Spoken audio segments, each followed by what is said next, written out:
culture, इस संस्कृति में अकेली मूल्यवान चीज जीवन की प्रक्रिया से मुक्ति को हासिल करना है। जीवन आपके सामने जो परिस्थितियां फेंके, ये आपका चुनाव नहीं है। वो आपके सामने अलग अलग परिस्थितियां फेंकेगा, आप उन्हें किस रूप में बदलते हैं, ये आपका चुनाव है ना? तो हमने हमेशा इस संस्कृति में कहा है, आजकल लोग ऊपर वाले की बात करने लगे हैं, वरना इस संस्कृति में हमने हमेशा आपको बताया है कि आपका जीवन आपका कर्म है। हाँ या ना? तो इसका क्या मतलब है? इसका अर्थ है आपका जीवन आपका बनाया हुआ है। ऊपर कोई बैठा आपके जीवन को मैनेज नहीं कर रहा है। देखिए, आप एक गोल ग्रह पर हैं और ये चीज घूम रही है, आप तो ये भी नहीं जानते कि कौन सा सिरा ऊपर है। हेलो, क्या आपको पता है कि इस ब्रह्मांड में कौन सा साइड ऊपर है? मैं आपसे पूछ रहा हूं, क्या कहीं पर लिखा है ये सिरा ऊपर है? तो आपको ये नहीं पता कि ऊपर कहां है, लेकिन आपको ये पता है कि ऊपर कौन है। यह गंभीर समस्या है। नहीं, ये हंसने वाली बात नहीं है, क्योंकि ये लोगों का जीवन ले रहा है। जीवन लेने का अर्थ ये नहीं है कि लोग मारे जा रहे हैं, वो भी हो रहा है, वो एक अलग मामला है। लेकिन जीवन लेने का अर्थ है कि अपना जीवन खुद बनाने की जगह आप ऊपर देखकर चल रहे हैं। हमने हमेशा कहा कि आपका जीवन आपका कर्म है। आप जो बनाते हैं वही सब कुछ है। जो कुछ आपके सामने आ रहा है वो आपके हाथ में नहीं है, लेकिन आप इसे क्या रूप देते हैं वो 100% आपके ऊपर है। तो विचार इतना सा है कि इस संस्कृति की बुनियादी प्रकृति धर्म नहीं है, ये ईश्वर विहीन देश है। आप इस बात को जान लें, ऊपर कोई एक ईश्वर कभी नहीं रहा है। हम कुछ लोगों की पूजा करते हैं। देखिए, ये बिल्कुल सटीक है। आज लोग कहते हैं कि तेंदुलकर क्रिकेट का भगवान है।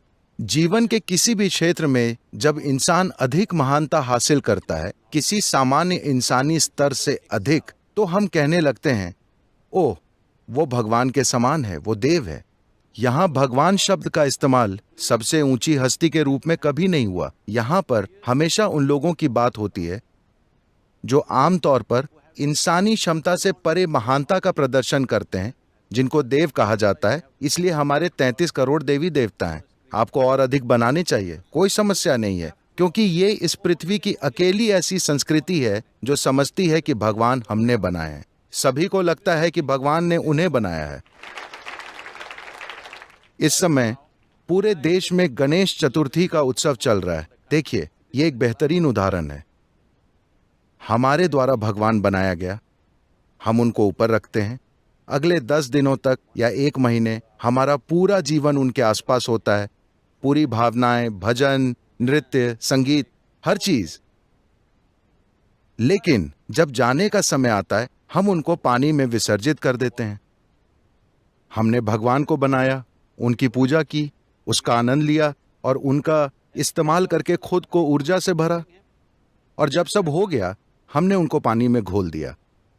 यह स्पष्ट रूप से दिखाता है कि हमें इस बात की समझ है कि भगवान हमारी रचना है ना? तो यहां पर सिर्फ आध्यात्मिक प्रक्रिया रही है, अनेक आध्यात्मिक प्रक्रियाएं, लेकिन धर्म कभी नहीं था। हम मुकाबला करते हुए धार्मिक बन गए। जब बाहरी ताकतें आईं और बहुत सारा मुकाबला हुआ, तो हम भी संगठित होने का प्रयास करने लगे। लेकिन आप इस संस्कृति को कभी संगठित नहीं कर सकते हैं, क्योंकि अगर 3 लोग हैं तो राय 5 हैं। एक ही घर में 10 भगवान हैं। तो ऐसे में आप धर्म का निर्माण कैसे करेंगे? नहीं, ये बस एक प्रक्रिया है जिसमें आप हर चीज का इस्तेमाल अपनी मुक्ति, अपने मोक्ष के लिए करते हैं। अपनी माताओं की बातचीत को सुनिए, या आप युवा हैं, अपनी दादी माँ की बातचीत को सुनिए। आध्यात्मिक बातचीत नहीं, रोज की बातचीत को सुनिए। तो आप पाएंगे कि इस देश में कर्म, प्रारब्ध, मुक्ति, मोक्ष शब्दों के बिना कोई बातचीत पूरी नहीं होती है। ये इस बात की लगातार याद दिलाता है कि आप जो कुछ भी कर रहे हैं, आपकी शिक्षा, परिवार, व्यापार, आध्यात्मिकता, हर चीज सिर्फ आपकी मुक्ति के लिए है। हमेशा मुक्ति ही आपका सबसे ऊंचा लक्ष्य है, स्वर्ग या भगवान नहीं।